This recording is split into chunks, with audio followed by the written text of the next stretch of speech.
Support for your public radio station comes from our members and from Bob Johnson Auto Group, proud supporter of Connections with Evan Dawson. Believing an informed public makes for a stronger community. BobJohnsonAutoGroup.com. From WXXI News, this is Connections. I'm Evan Dawson. Our connection this hour was made on May 19th, 1928 in New Rochelle, New York. On that day, a future civil rights leader was born.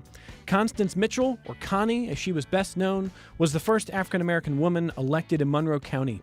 In 1961, she was elected to the Monroe County Board of Supervisors, what's now called the Monroe County Legislature. That election was preceded by many years of political and social activism here in Rochester and also in places like Selma, Alabama. She marched with Dr. Martin Luther King Jr. Malcolm X was a guest in her home. If you aren't familiar with Connie Mitchell's story, really you should be. And our guests this hour hope that a new book will help families throughout our area and beyond learn about Connie Mitchell's life and legacy. The book is called Constance Mitchell Stands Up. Co-authors Leslie C. Youngblood, Dr. Walter Cooper, Shane Wiegand, and Mitchell's daughter, Constance Mitchell-Jefferson, tell her story in this new book, which is beautifully illustrated by artist Shawn Dunwoody. They're talking to us this hour about how this book came together, but this is really a conversation as well about whether we understand our past, whether we understand the civil rights heroes and leaders among us and those who've come before us, and how the context of this work fits into this, I don't know, this week, this moment in American history. If you're following along on the WXXI News YouTube page, I'm holding the book here. I'm sure we'll be able to show you some visuals here. It's beautifully done, Shawn Dunwoody. Great job here. But let me say hello to everybody in the studio. First of all, Constance Mitchell-Jefferson is Constance Mitchell's daughter and co-author of Constance Mitchell Stands Up. Welcome back. Always nice to see you. Good to see you, too. And welcome to Leslie C. Youngblood, co-author of Constance Mitchell Stands Up. Welcome back to you. Thanks for having me. Shawn Dunwoody, artist and illustrator. Nice to see you. Yeah, always good to see you, brother. And Shane Wiegand, co-author, and by the way, co-director of Our Local History. This is right up your alley. It sure is. It's great to be here, Evan. Great to have you with us here. What's this? How did this come together in the first place, Constance? Well, I think it came together because of the work that Shane was doing with the city school district and with the school districts around anti-racism curriculum. About 5 years ago, was it, Shane? He contacted me and he said, I'm Shane, and, I do this program on your mom, and da-da-da-da. And he started talking to me about stuff, and I was like, really? He knew things about my mom that I didn't even know. He sent me articles. I mean, I have drawers and drawers and drawers of So he was stuff. legit. Yeah, so he sent me, articles, and I'm like, where did you find all of this stuff? So that's how we began the conversation. And they had a curriculum that they were using, but they wanted to get something that was a little bit more substantial. And so about 2 years ago, I met Leslie. Yes. And she said, I'm a children's author, and, we want to do this curriculum around the book, but we want to make sure that it's geared towards children. So that's how we began the conversations. And, we'll talk a little bit about some of the stories here. I find it fascinating that Shane came in with stuff that maybe even the descendants didn't know. But when you think about your mother, as I said off the top here, a civil rights hero in our community, what comes to mind for you first when you think about your mom? Of course, first and foremost is being mom. Everybody knew her as this activist, as this community activist, this civil rights person, this politician, the mover and the shaker. I knew her as mom, and grew to learn to love her as all of those other things as I got older. But when I was younger, it was just, mom. And as I got into my early teens, it was my best friend. And then as I got into my 20s, it was dealing with her as one woman to another woman. And then, getting married and having a family and talking to her, we started talking about being a mother. And so my transition and my relationship and my understanding of my mom is very multifaceted. All of it comes from a point of love, first and foremost, but respect next to that. Was there a moment in your childhood where it really occurred to you that your mother was kind of a big deal? Yeah, there were a a lot of aha moments like that. I think some of them would be, of course, when I was younger, all these people used to always be in our house, and I couldn't understand why all these people were in our house and what were they doing there. And so when we lived on Gregg Street, my bedroom was off the back of the house, and the living room and everything was off of the kitchen, and the living room and the dining room was towards the front of the house. And I remember sneaking out and sitting next to the stove and peeking out and like, who in the heck are all these people? I have been told, I don't really remember it that much, but I have been told, and I even have pictures of it, me sitting on like Dick Gregory's lap, or me sitting on like Dr. Cooper's lap, or Dr. Anderson's lap, or, my dad's or my mom's, or, things like that. So I knew that was one thing. But then when I got in my teens and I'd walk through Midtown Plaza, there was the tree, with the clock, and everybody used to sit around the tree, all the old people, and they'd say, honey, can you come here? And I'd be like, yes, ma'am. And they'd be like, baby, I don't know what your name is, but I know whose child you are because you look just like her. And I've always had that all my life. People say, do I know you? And I'm like, oh, no, I don't think so. You look like somebody I know, So it was at that point where I began to realize, I think in my early teens, that there was something more to her just being my mom. That's a credit to your mother that she was all of those things to you, but a mother first. Mm-hmm. When you think about her civil rights legacy, which we're going to talk more about here, what's the most important thing that I guess what I want to ask you is if our kids in this community are going to truly understand these kind of stories, and they can't know everything, mm-hmm. what do you really want them to know about your mom first? That she was a woman of integrity, that she was a very intelligent person. She understood human nature, and she understood people. She looked at people based upon how they treated her, not necessarily the color of their skin or, their gender or anything like that. She was just, that type of person that she came from a humble perspective. And I think a lot of people would assume because of all the accolades that she had and all the things that she accomplished in her life, that she would probably have this huge ego or whatever. My mother, up until the day she died, was probably one of the most humble people, and I was saying to Shane that with this book, when I first got the first copy of the book and I held it in my hand, it was like in my ears I could hear her saying, did everybody just do this for me? That sort of thing, because that's the type of person she was. She would, she didn't do what she did to get accolades. She did what she did because she really wanted to make a difference. Constance, when I first encountered Leslie C. Youngblood's writing, it was with Love Like Sky. And sometimes we pick up dozens, hundreds of books a year for this program.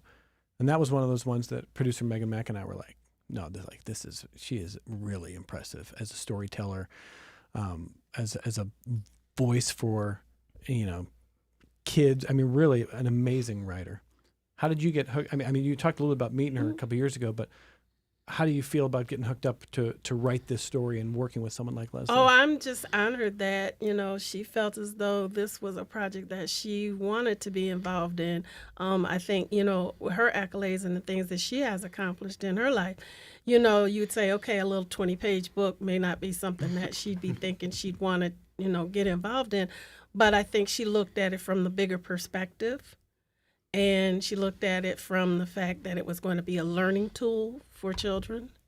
So I can't speak for her, but that's what I feel. The pleasure was all mine, Evan, to have this be my first picture book and also my first nonfiction work. The pleasure was all mine to not only work with Shane and have and Shawn and Constance, but to know that I would be a part of a group that was presenting this to the children in general, but especially children of color in Rochester, New York. So the honor was all mine, Constance. Thank you. What was your process like, all working together here? A lot of Google Drive was a big thing. That was new. And when you're used to working with fiction, to be able to see the notes and to try to transcribe those notes into something that has a little edge of the fictional structure because you want people to keep reading, but making sure that it's accurate, making sure that I'm not making it too long, but not leaving important things out.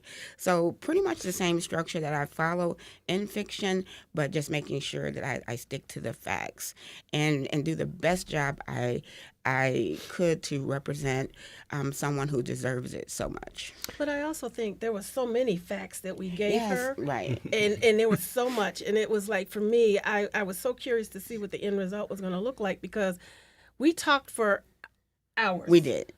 And I think that, I was like, okay, she got the good points. She got the things that, I would have wanted children to learn about my mom. So then someone asked me the other day, well, what's the next step? And I was just telling them downstairs, somebody asked me the other day, so now what's the next step? I said, well, the next step for me might be, two things. One, I'd want that book to kind of be recognized on a national level because there's a lot of parents that are still homeschooling their children after COVID. And there's not a lot of, these types of books about Black history and stuff that are out there for young children to get them around conversations around, racism and you standing up for yourself and stuff like that. And then finally, it would be to take it to the next level, to have like the next level book. This is kind of geared towards elementary school, to second and third graders, maybe.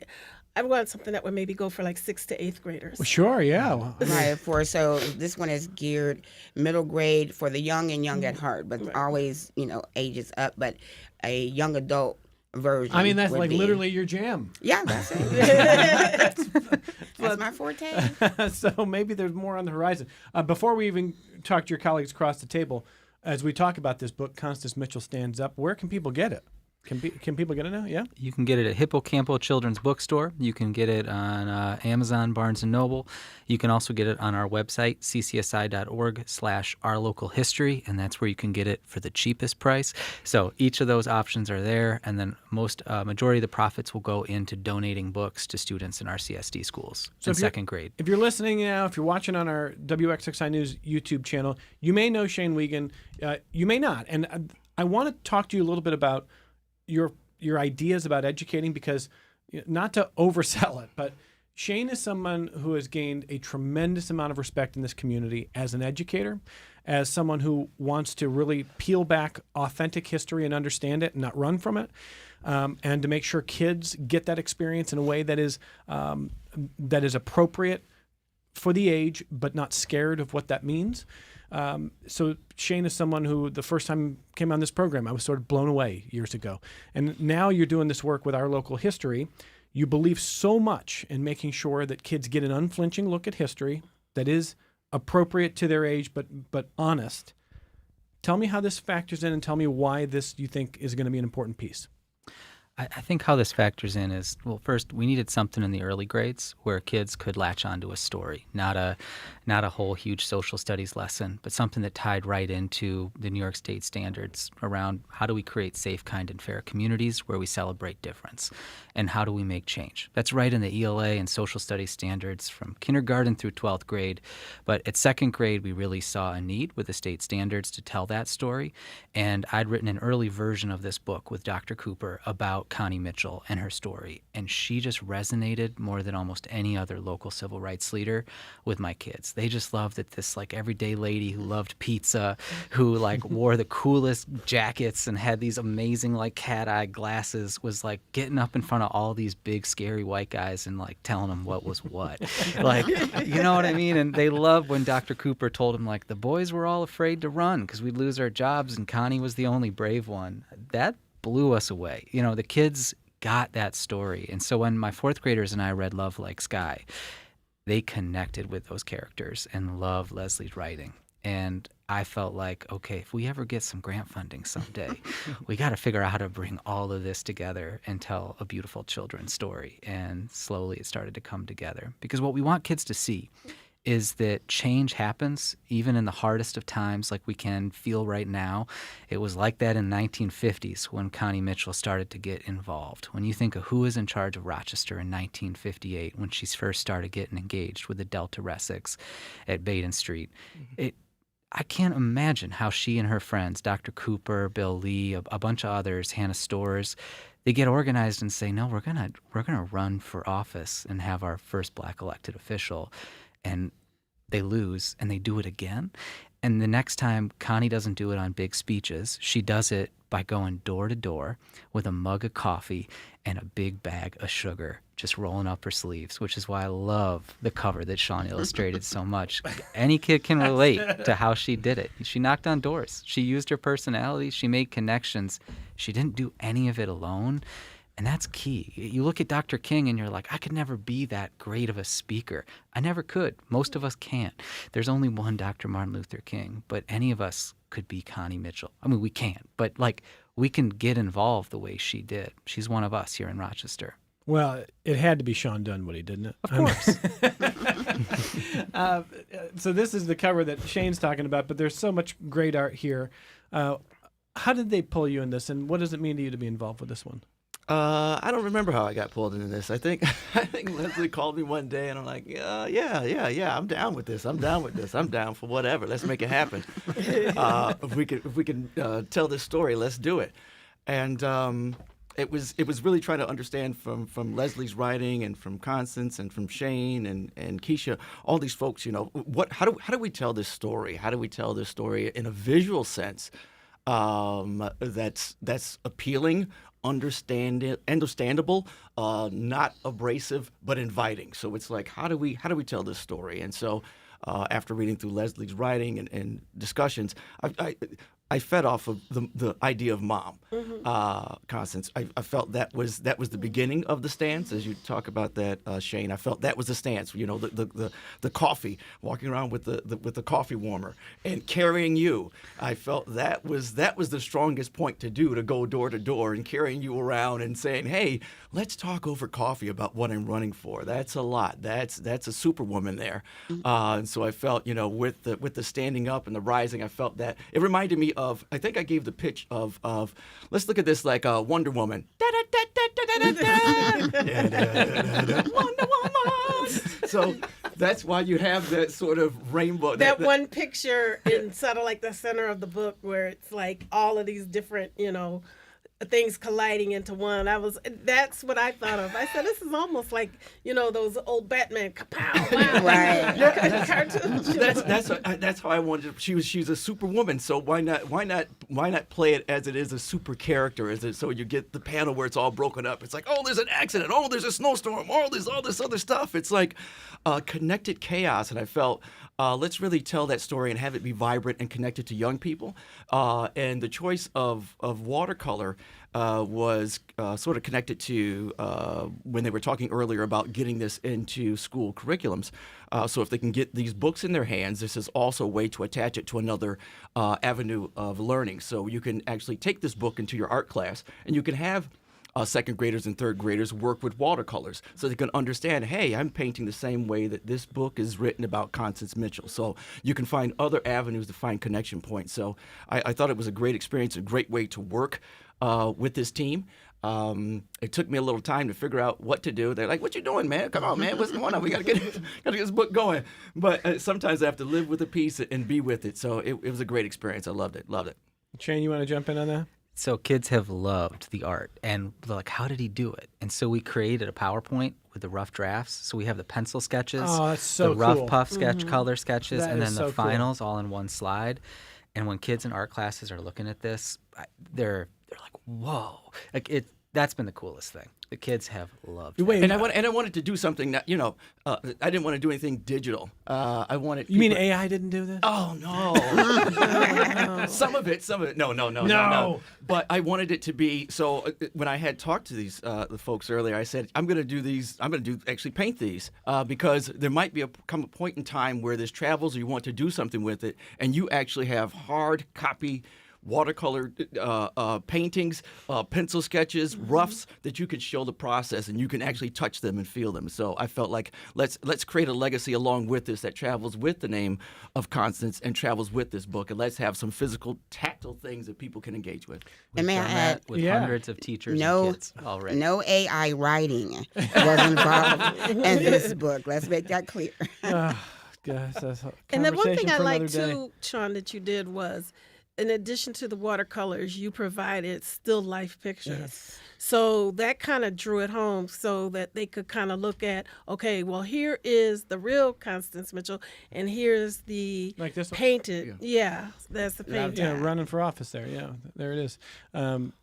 Shawn, you want to talk about the kind of that approach there? You know, the Batman superhero approach combined with some of the more real life stuff here. Yeah. It was one of those things where we wanted to, when talking to them, it was like, which pages are we going to really illustrate and what things are we going to tell, I just felt it was.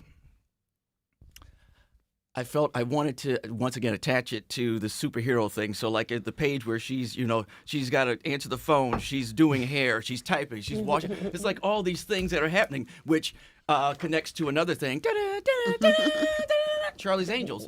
And so I wanted to show that. Another talent that Shawn of powerful people who are doing things, and sort of the connection to the cover as well reminded me of why am I not remembering the artist's name? But there's a Harriet Tubman portrait of her rolling up her sleeves and getting to work, and so I wanted that connection to be there. So but to have the real photographs, I can say, oh, that's what was really going on, and that's what she looks like. And this Good World did an excellent job of tying in the watercolor touches here and there throughout. It was just a great juxtaposition to have the real photographs next to the portraits and everything else. And I want to ask you, Shawn. You talked about wanting to kind of live with the piece or live with the story first, and then understand how you want to approach creating a visual piece of art or a series of pieces of art. But how much did you, over this sequence here, feel like you really did get to know this person in a way that you didn't, and how has it affected you personally? Oh yes. I've always known of Constance. I always saluted Constance Mitchell, and just to be hands on deck with this and really have to do my own research and gave you a call and talking to Leslie, talking to Shane, it became like, yes, this is something that I appreciate, and I have the utmost respect for Miss Mitchell and what she had done, and in these days and times, I'm like, this is really needed. This is needed to see a black woman stand up and move something forward. We just saw that this past year. She stood up for something, and didn't win the first time, right? But you keep going at it, and I think this book and this movement and what was happening just resonates at this time for young people of color, black women in particular. And young girls to understand that strength. And so I was attached in that regard to say, hey, you know what? If I can help move this message along as I'm traveling through life about what Constance did and what young people can do today, that's what really touched me and really gave me a greater understanding as to who she is in the shape of Rochester and the climate of the world. Well, you say in these days and times. I don't know what you're talking about. I don't know. There's nothing going on. We're all living on Sesame Street. Shawn Dunwoody, the author, the illustrator. Constance Mitchell-Jefferson is with us. Leslie C. Youngblood, Shane Wiegand, all co-authors of the book that we're talking about, Constance Mitchell Stands Up. And if they're as successful as they want to be, they're going to have to get multiple printings of this book, put it in a lot of kids' hands, and then make the demand grow for Leslie C. Youngblood to take the next step on the next age-appropriate step up with that. Is that imminent? Is that going to happen here? I hope so. And I think it's well-deserved, it's much needed. And there are some things that we could dive a lot deeper into that would be for an older audience, that we have to maybe, take down a notch for a younger audience, but it deserves to be told on that young adult level. After we take our only break of the hour, I do want to, in a very forthright way, engage a little bit more about this idea of what gets taught in history. And certainly, was a little cheeky, but everybody's feeling different ways. Maybe you're feeling great this week about this country. Maybe you're feeling fear or trepidation. Whatever you are feeling, I hope this program is a place for you to be able to freely express that, to talk to people, to challenge ideas, to have your ideas challenged, and to feel like that is, at the end of the day, constructive. That's what we're going to try to do. And when we come back, I want to talk about how we feel about history that might make us uncomfortable, but as teachers like Shane have been doing for years, feeling like it is necessary that it is taught, because that's a part of the debate that's going on right now. Certainly a new administration is in the White House with a very different view of education, what gets taught, what the standards are, what the lessons are. And advisors like Chris Rufo, one of the most powerful people in this country, it's a name that maybe you know, maybe you don't. He's been one of the most influential people in this country advising this new administration about what gets taught, how to change the standards, what he doesn't like. And that has had a powerful effect. So we'll talk about that, and we'll talk about a lot more with our guests on the other side of the only break of the hour. Support for your public radio station comes from our members and from Mary Cariola Center, proud supporter of Connections with Evan Dawson, believing an informed and engaged community is a connected one. marycariola.org.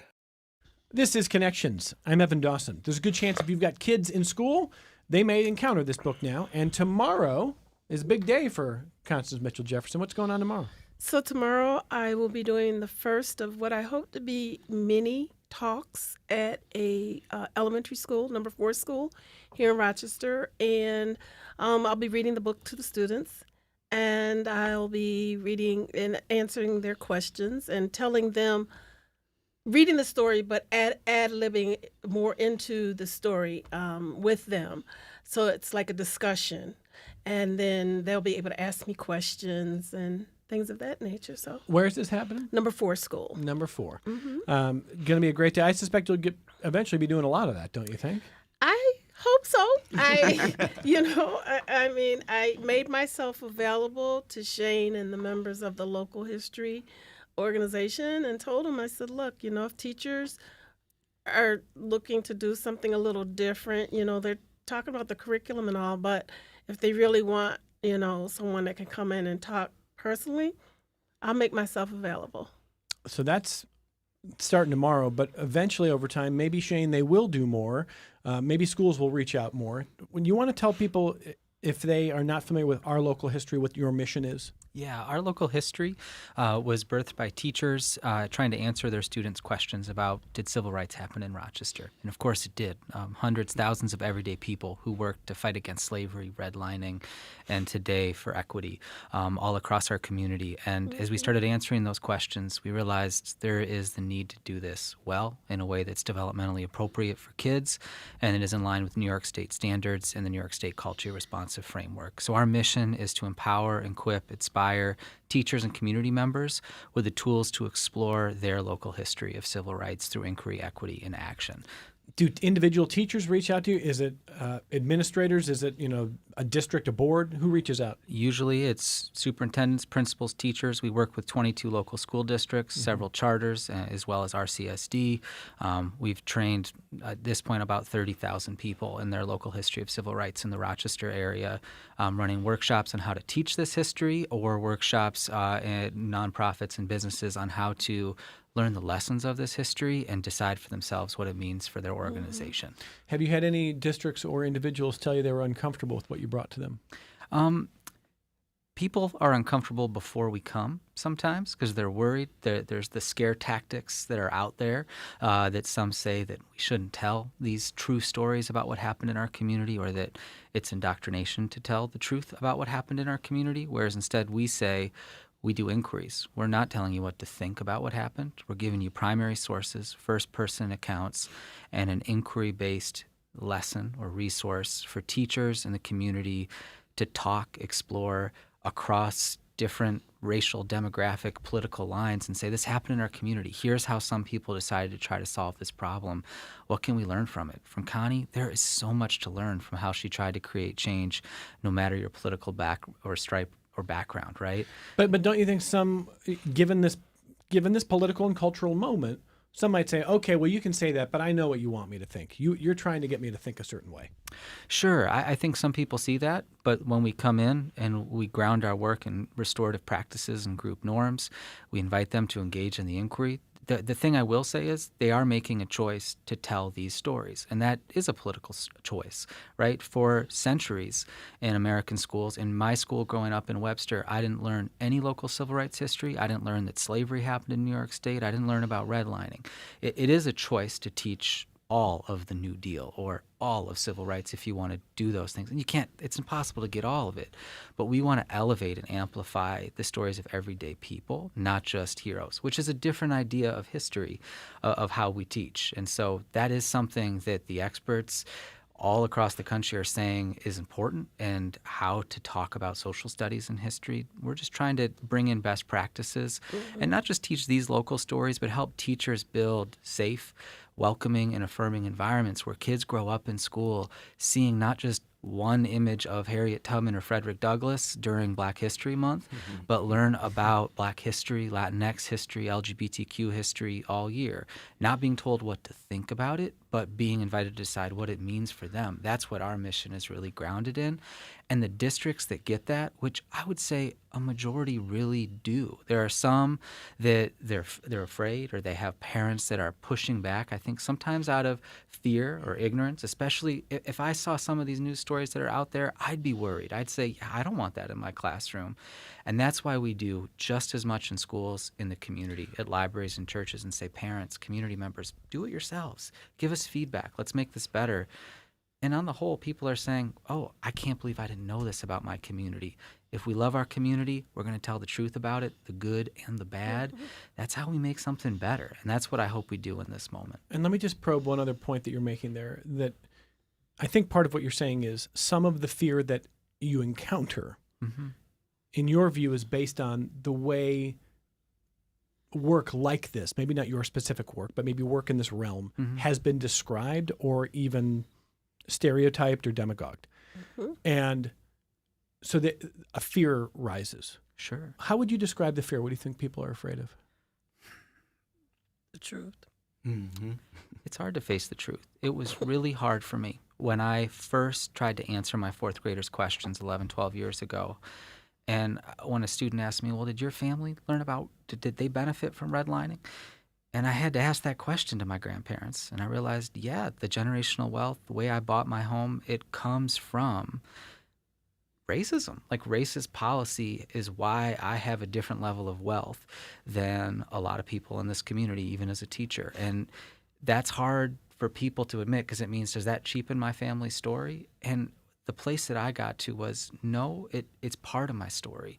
I need to love all of my family's story. I need to accept it. I need to learn from it and carry that forward. That's what that is. I didn't choose to do it.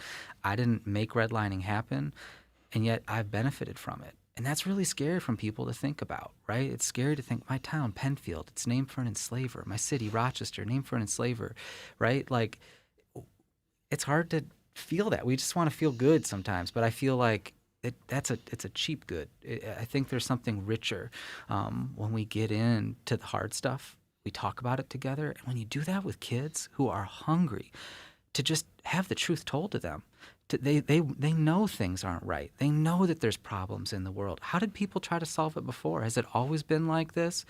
The teacher that struggles is the one that gets up there and wants to give them a pat answer, versus what we're trying to help teachers do is say, there isn't one answer to these questions. You all have the power in yourselves, like Constance and her friends, to build the world you want to see and to be a part of this larger story of good, bad, and in the middle in our communities. One other point for you, and I want your colleagues to weigh in on this too, but I'll be a little more blunt with sometimes what I hear. It is a fear that white kids will be taught to hate being white. I have never experienced that in 10 years of teaching this history with fourth graders in diverse classrooms with at least half white kids each year in my class who have left feeling that way, right? You've never had kids leave feeling that way? No. Nor have I felt that way as a white person when I learned this history, that I'm going to hate who I am. White is just one piece of my identity. that's what's so powerful about this unit is it starts in second graders is they learn about what Connie loved about herself, that she was a good dancer, she could throw a good party, she could get people out to vote. Like Connie was fun, like and Connie loved herself. Like she had that near-death experience in the beginning of her life, and someone helped save her life. She helped save a man's life after that, and then saw herself as part of a larger community because the larger community had helped save her when she was sick. And that connection to our community, right? That just feels so powerful to me. If you're proud of who you are, you can make a difference. And all of our lessons and units from K through 12 tell a story of be proud of who you are, be proud of your community by telling all of the truth about it, and learn from the different ways people have made a difference. You don't need to give a speech. You don't need to run for office. You got to find the thing that's you that helps you do that. It might be the arts. It might be teaching. It might be in science. But when you go into those places, how do you tell the truth to the people around you and bring them in when things aren't fair? We got to stand up. You got to stand up together. That's a universal message that we can apply. All right, let's go around the panel here. Constance Mitchell-Jefferson, He said a mouthful. I was just watching all your reactions. There's a lot there. How do you feel about the fear that some parents and educators have about teaching stories like this, among others? I look at it as revisionist history. I think that regardless of what the story is or what happened in our past, we all need to know about it. I don't think that it's something, like in the Black family, you have generational stories. So grandma and grandpa sit around and they'll tell, the stories that their grandparents told them. And then, when you get to be a parent and a grandparent, you telling the stories to your grandkids that your grandparents heard from their grandparents. And so it's passed down in tradition and stories and stuff. And that's not revisionist history but I think what happens is nowadays people don't want to think about the past. They want to just concentrate on the future and move to the future. But I've always had the belief and was raised that you can't figure out where you're going till you know where you came from. And if you're given revisionist history, then the direction you're going to go in the future is not going to be authentic. And so I think that for me, I look at the flip side of that statement that you made, that people have the fear, white people have the fear that their white children will not like themselves. Well, what about the Black children who don't like themselves because of the injustices they've had to deal with and the histories that have been passed down in their families and the systemic lack of wealth building and generational curses and things of that nature? So what about all of that goes on the flip side of that coin? With Black children. So for me, when I hear that, I look at that and I go, really? Ignorance is bliss, I guess, I don't think so, but maybe that's the direction folks want to go in nowadays. Leslie C. Youngblood, what do you think? And also to piggyback on what Constance is saying, also when kids are invisible, if you have a story and you have fiction, nonfiction, and there's no Black people, there's no Black main characters, and I experience this a lot with fiction. There you have a better chance of seeing a dog or a horse or a cat or anyone on the cover other than a Black child. So, my work is important to put that Black child on the cover. And a quick story, I was at a book signing, maybe Hippocampo or Barnes & Noble, but a white woman was at my table and she wanted to buy a copy of Love Like Sky. And her daughter was right next to her, and she was holding my book with my character on the cover, and she's looking at the character and she's like asking her daughter, who can I give this to? Asking her daughter to think of a Black friend that she can give the book to. And the daughter was like, Mom, I want to read it. So when you see a Black person on the cover, and when they just assume that means that to give kids the experience of seeing Constance on the cover and understanding this story is for me too. A book with a Black kid on the cover is for all students. It's not just for Black students, and it's not just relegated to Black History Month. It's all the time, every day. So I think that takes away the fear, and love and work and standing up is universal, and we need to start thinking like that. I keep praising Love Like Sky. I just want to say we have to read, and we choose to read for the show dozens of books a year. There's plenty of books where like, yeah, okay. I wouldn't be saying this if I didn't really feel this way. It's such a beautiful book. And thank you, Evan. I appreciate it. I mean, it's so good. Shawn Dunwoody, you want to weigh in on some of this conversation about how we educate? How do we educate? That's a very good question. And if white people are scared of losing their whiteness, I try to approach things from a visual perspective, because he who controls the images controls your mind. And so I think it's very important that, as Shane mentioned earlier, the story of being proud of who you are is the thread that resonates through everyone, whether you're African American, Black, Latinx, Caucasian. That is what makes you stand up for something. And I love that you said that. And if we can instill pride in children, Black and brown children, and Caucasian children, instill pride in who they are, I think we've done something phenomenal. And it's not attached to, oh, you're bad because of this happened in this time period. No, you're proud enough right now that you know that you can understand this story and say, hey, I don't want this to happen again on either angle or any side of life. To witness Constance Mitchell have her pride in herself to go door to door, to acknowledge that someone like Frederick Douglass had pride in himself to realize he had to learn to read, to move forward, to make change. There's so many people who had to find pride and strength within themselves in order to move forward. I think that's the story that needs to be there all the time. It's not that, oh no, you couldn't handle it, you weren't educated, you couldn't think of it. Look, Black people built this damn country. So don't come with me with this stuff about we wasn't this or we wasn't that and you gave us this. No, don't even get me started. But it's important. It's important to do that. And I find in the work that I do in traveling all places, I end up telling these stories. I end up in small white towns a lot, and I don't know how I end up there. But once the stories are out and people are connected, they understand that pride. And so part of why I do what I do is because I want to be what I wanted to see when I was a kid. I wanted to see a Black person, a Black male, producing art and creating it, and I didn't see it. So I said, I'm going to do that. I'm going to have some pride in myself.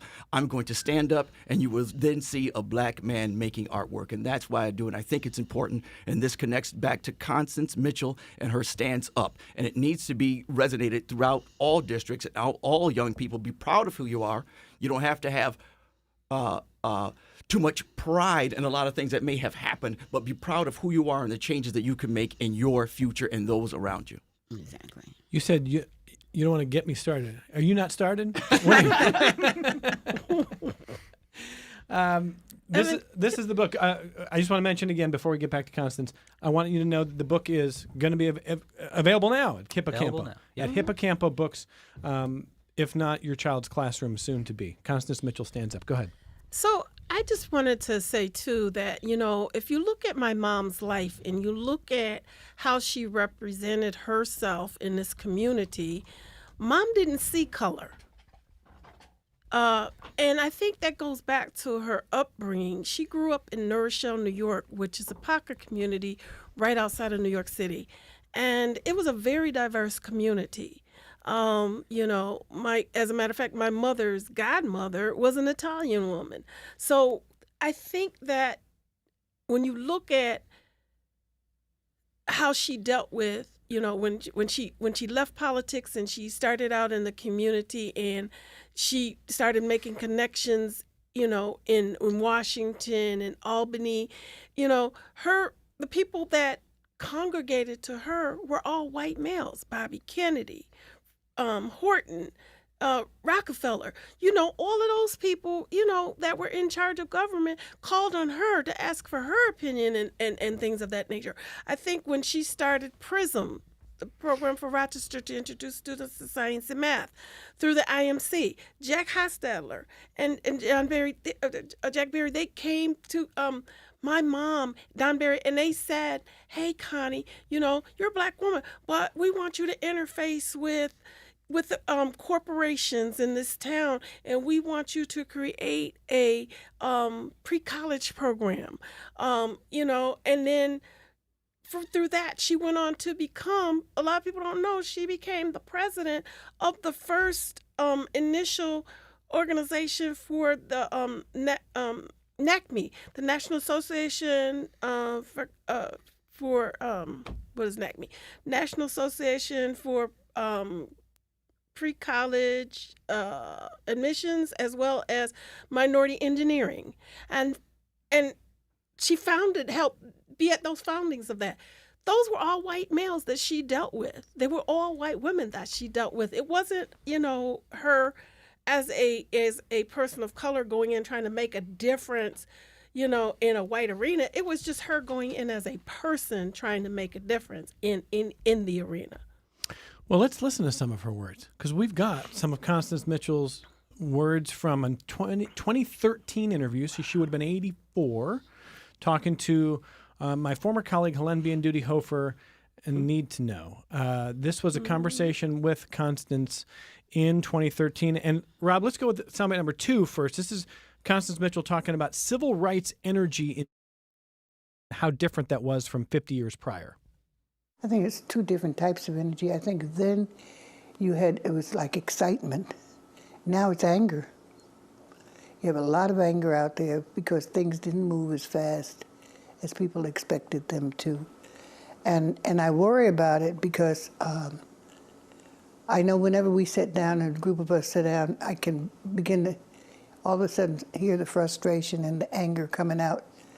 That why didn't this happen and why didn't that happen? Well, change doesn't happen immediately. It doesn't happen overnight. You learn that as you get older. It's interesting, Constance. What do you make of your mother's point there about saying the difference from excitement turned to anger? She seemed to be concerned there that anger, she's trying to kind of temper some of it. I'm kind of emotional right now because hearing her voice. Oh, I'm but sorry. That's okay. That was my mom. I mean, that was her. She, like I said, she was a very good judge of people. And she knew how to read people, and she could read a room. She could step in that room and tell you what the climate was in that room within the next 5 minutes of being in there. And people were like, okay, well, how did you figure this out? Or what did you see that I didn't see, or whatever?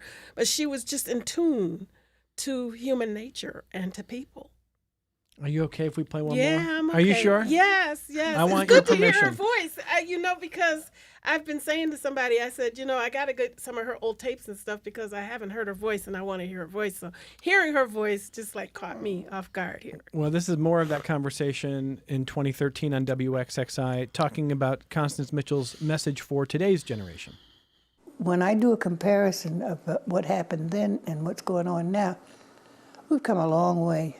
I can look back and I can see that we have really come a long way within this country, but we still have a long way to go. There are people sitting back waiting for you to give up and taking bets on when you're going to give up. And I say to anyone, just don't give up. If you believe in it, you have a right to fight for it. That's this. Constance Mitchell Stands Up. Constance Mitchell Stands Up. Yeah, that's it, And I think that's a kind of what's going on right now, I think, in this country, is that people, there are people that hope that people are just going to get worn down and they're going to just say, the hell with it, and let, things that are going on that, are going against diversity, are going against equity and things of that nature, let it slide, and that they're going to, acquiesce, and that they're going to say, okay, well, you know what? You can't beat them, join them, or let's not fight it or whatever. But I think that, I think that this country is going to have another awakening. I think that this country, as a result of some of the things that are going on now, are going to have people begin to say, wait a minute, let's stop. What the heck is going on? You know?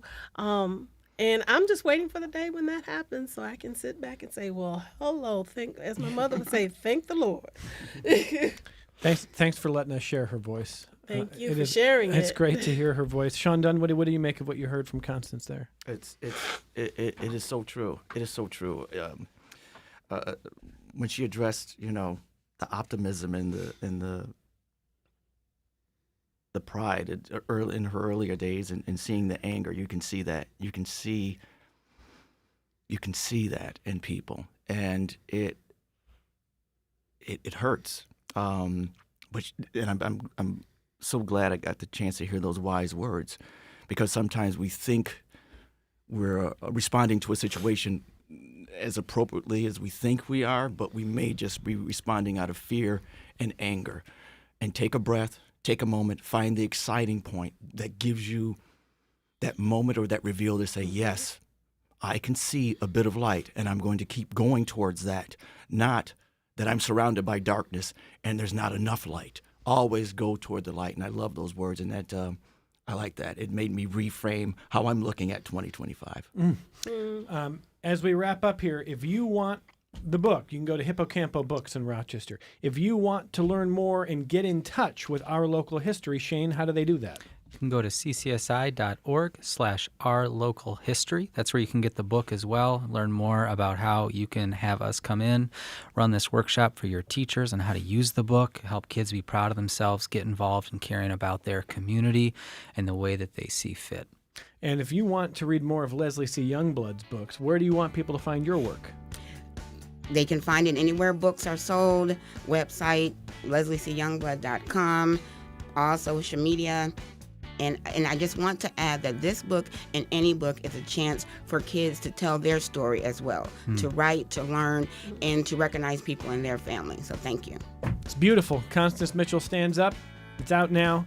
Thank you all for being here, sharing this story. We appreciate having you here in studio. Thank you very much. Thanks, Alan. Thank you for having us. From the Thank whole you. team at Connections. Thank you for listening. Thank you for watching. If you're watching on the WXXI News YouTube channel, however you're interacting with us, it's wonderful to have this conversation with you. And we're back with you tomorrow on member-supported public media.